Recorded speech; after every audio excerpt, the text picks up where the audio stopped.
रोज रोज कहाँ घूमे जालू हो? बस तू आए गिला टोका टोकी करे। अरे का कहीं ये गोरी, जब से तुमके देख ले बानी ना, हाँ हमारा दिल में करार ना बहो। आ थाम के रखा पर दिल सुनावा बात। सुना सुनावा। अरे पास गईलू हमारी नजरिया में, जइया मिललू दुआ जंगल बजरिया में, जइया मिललू दुआ जंगल बजरिया में, जइया मिललू दुआ जंगल बजरिया में, हे बजरिया में, हो बजरिया में, जइया मिललू दुआ जंगल बजरिया में, जइया मिललू दुआ जंगल बजरिया में, जइया मिललू दुआ जंगल बजरिया में। और सुना ए गोरी, का हो सुनावा।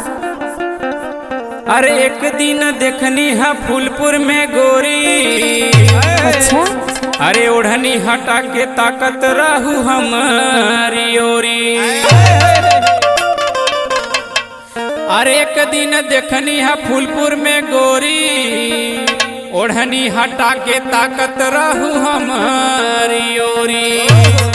अरे सूरतिया तोहर गड़ल नजरिया में, जइया मिललू दुआ जंगल बजरिया में, जइया मिललू दुआ जंगल बजरिया में, जइया मिललू दुआ जंगल बजरिया में, हे बजरिया में, हो बजरिया में, हो बजरिया में, जइया मिललू दुआ जंगल बजरिया में, जइया मिललू दुआ जंगल बजरिया में। और सुना ये गोरी, का हो इकुल का कहत हुआ। सुना। सुनावा। अरे मोमो तू खात रहू माहुल में गोरी, दिलवा ले गईलू हमार चोरी चोरी। अरे मोमो तू खात रहू माहुल में गोरी, अरे दिलवा ले गईलू हमार चोरी चोरी।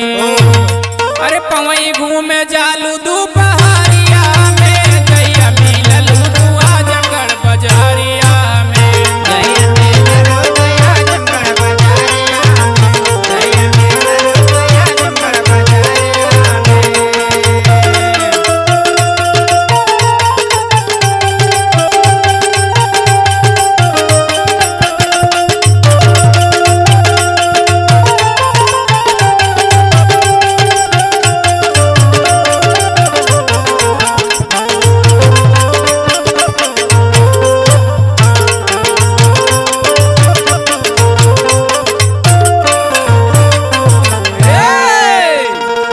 आ देखा हमें ढेर परेशान जिन करा बता देते।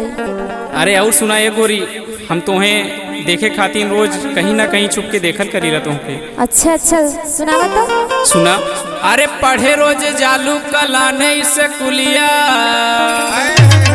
अब हर पी पूछे तो से नाम तो हर गोरिया।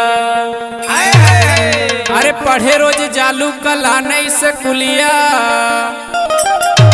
अब हर पी पूछे तो से नाम तो हर गोरिया। अरे आज भेंट भाई बिलवाई धाम नगरिया में, जइया मिललू दुआ जंगल बजरिया